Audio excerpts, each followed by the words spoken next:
प्यारे दोस्तों, वीडियो की शुरुआत में ही मैं आप सभी को बता देना चाहता हूं।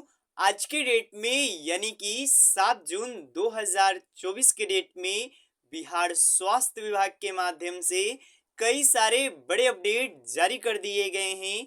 जहां पर कि नई नौकरी से लेकर के बीटीएससी एएनएम 10,000 शासनों की रिगार्डिंग में कई सारे अपडेट्स निकल कर आ रहे हैं, जो कि इस वीडियो के माध्यम से मैं आप सभी को बताने वाला हूं। तो वीडियो के लास्ट तक बने रहिएगा।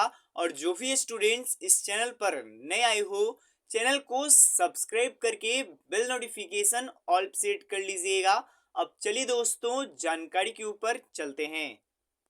तो दोस्तों, सबसे पहले अपडेट देने वाला हूं बीटीएससी एएनएम 10,000 शासनों के लिए। ध्यान से अपडेट को समझिएगा। कई सारे स्टूडेंट्स के माध्यम से कमेंट आ रहा था कि 8 जुलाई को यानी कि 8/7/2024 को सुप्रीम कोर्ट में सुनवाई है, यानी कि जो यहाँ पर केस फाइल किया गया है सुप्रीम कोर्ट में, उसका सुनवाई होगा, लिस्ट हो गया है, ये यहाँ पर जानकारी मिल रही थी। इसके तुरंत बाद मैंने यहाँ पर ऑफिशियली वेबसाइट पर यहाँ पर मैंने गया और पूरी जानकारी मैं आप लोग को लिया हूँ। तो क्या सही में 8 जुलाई को सुनवाई होगा सुप्रीम कोर्ट में या नहीं, वो भी मैं आपको बता देना चाहता हूं। तो सबसे पहले देख सकते हो, डिंपल कुमारी अर्चना कुमारी केस है, सुप्रीम कोर्ट का ऑफिशियली वेबसाइट है। यहाँ पर एक डेट दिया हुआ है, यहाँ पर देखिए, यहाँ पर लिस्ट ऑन मतलब कि कब सुना जाएगा। तो इसमें एक डेट दिया हुआ है 8/7/2024। अब इसी को लेकर के जो कैंडिडेट्स हैं और जो भी स्टूडेंट्स हैं वो यहाँ पर उनको लग रहा है कि इस दिन सुनवाई होगी। तो सबसे पहले मैं आपको बता देना चाहता हूँ, जरूरी नहीं है। और मैं आपको 100% बता देना चाहता हूँ, 8 जुलाई को सुनवाई नहीं होगा। इसके 2-3 दिन बाद सुनवाई हो सकता है, लेकिन खास तौर पर 8 जुलाई को सुनवाई नहीं होगा। ये जो डेट होता है ये कंप्यूटर के माध्यम से जनरेट होता है, ना ही कोई वकील साहब या फिर आपके ये जज साहब के द्वारा ये डेट दिया गया है। तो इस पर आपको विश्वास नहीं करना है। ये एक तरीके से एक्सपेक्टेड है, यानी कि अनुमानित है कि 8 जुलाई को सुनवाई होगा, ऐसा कुछ ये डेट दिया गया है। और मैं आपको स्पष्ट भी कर देना चाहता हूं कि 8 ही जुलाई क्यों लिखा गया है। तो देखिए, 8 जुलाई से जो समर वेकेशन है वो समाप्त हो जाएगा और 8 जुलाई से सुप्रीम कोर्ट में केसेस का लिसनिंग चालू हो जाएगा।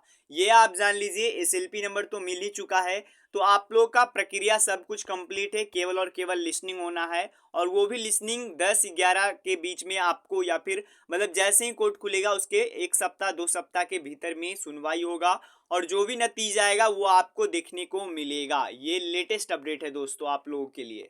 अब इसके बाद बात करने वाले हैं नई वैकेंसी को लेकर के। एक बहुत ही गुड न्यूज़ आप सभी के लिए आ रहा है।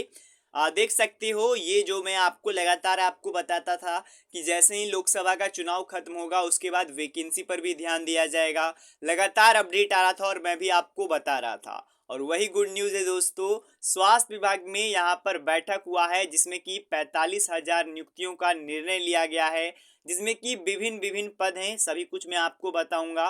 बेसिकली इसमें स्वास्थ्य मंत्री मंगल पांडे जी भी उपस्थित थे। सभी कुछ यहाँ पर हुए हैं। सबसे पहले जो जो मेन मेन वैकेंसीज है वो मैं आपको बता देना चाहता हूँ। चिकित्सक पदाधिकारी के लिए भी कई सारी वैकेंसीज है यहाँ पर।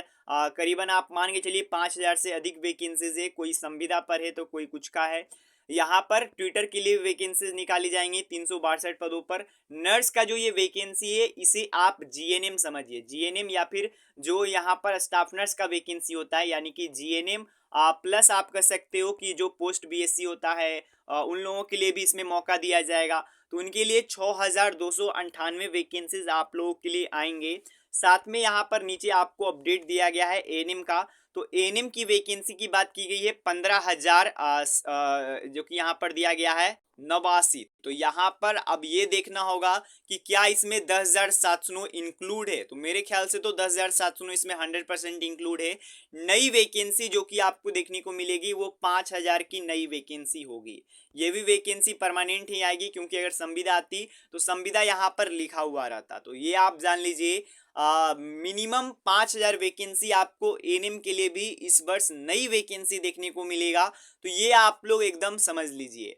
इसके बाद फार्मासिस्ट की भी वैकेंसी 3,000 के पदों पर आना है, 3,500 करीबन। एक्सरे टेक्नीशियन के लिए भी 803 पदों पर, ओटी असिस्टेंट के लिए 1326 पदों पर, ईसीजी टेक्नीशियन के लिए 163 पदों पर, लैब टेक्नीशियन के लिए यहाँ पर 3080 पदों पर, और मेन ड्रेसर, जी हाँ दोस्तों, ड्रेसर का भी बात किया गया है, 1562 पदों पर ये वैकेंसीज आएंगे। सीएचओ के लिए भी, जो आपको पता होगा, 4500 की वैकेंसी का विज्ञापन भी आया था लेकिन रद्द कर दिया गया, फिर से इसका विज्ञापन आपका प्रकाशित होगा। अब देखिए, ये वैकेंसी तो आप लोग समझ लिए कि यहाँ पर इस पर मोहर लग चुका है, ये वैकेंसी अब आएगी ही आएगी, ये बात आप लोग जान लीजिए। ये आपको लिए अब नहीं घबराना है कि सर वैकेंसी तो केवल और केवल अखबार में या फिर सूचना पर रह जाता है। देखिए, इस पर बैठक हुआ है और इस पर एक तरीके से बहुत सारे यहाँ पर वाद विवाद हुए हैं। तो यहाँ पर आप पिक्चर्स भी देख सकते हो, जो कि यहाँ पर बैठक हुआ है, जिसमें कि सबसे पहले तो स्वास्थ्य मंत्री और स्वास्थ्य विभाग के अपर मुख्य सचिव प्रतत अमृत जी भी आपको देखने को मिल जाएंगे। तो ये आप लोग जान लीजिए कि बैठक में ये निर्णय लिया गया है और वैकेंसी आएगी। अब वैकेंसी कब तक आएगा, तो देखिए, कुछ विज्ञापन आपको जुलाई तक में देखने को मिल जाएंगे और कुछ का विज्ञापन आपको अगस्त में देखने को मिल जाएगा, ये आप जान लीजिए। बाकी वैकेंसी के लिए चिंता मत कीजिए, वैकेंसी जो भी मैं आपको बताया हूँ वो वैकेंसीज आने वाली है जल्द ही, क्योंकि बिहार में अगले साल चुनाव होना है। अब न्यूज पर भी ये सभी न्यूज आ चुके हैं, आप देख सकते हो। स्वास्थ्य विभाग में बम्पर बहाली निकलने की बात सामने आ रही है। Doctor, nurse, ANM, GNM, medical officer की बहाली होने वाली है। पारा मेडिकल स्टाफ, असिस्टेंट प्रोफेसर की भी बहाली होगी। और समीक्षा बैठक के बाद स्वास्थ्य मंत्री का बड़ा बयान सामने आया है। मंगल पांडे ने समीक्षा बैठक की। स्वास्थ्य मंत्री मंगल पांडे का तेजस्वी पर आरोप। तेजस्वी ने 17 महीने में एक भी नई नियुक्ति नहीं की।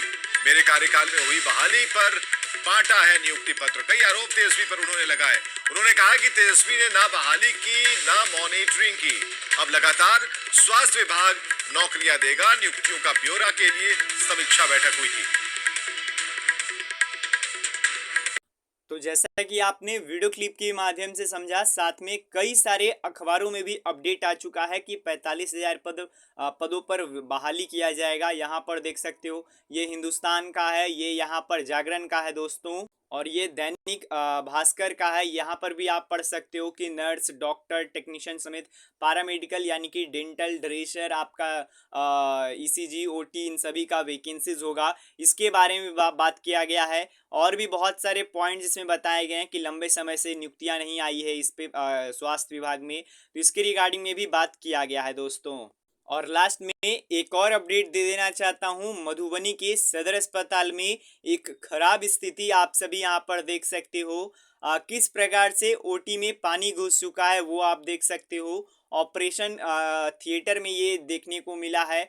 तो यही कुछ अपडेट्स आज के डेट में निकल कर आ रहे थे स्वास्थ्य विभाग के माध्यम से। सभी अपडेट्स मैंने आपको बताया। बीटीएससी एएनएम 10,700 रिगार्डिंग के भी उसके रिगार्डिंग में भी कुछ अपडेट्स थे।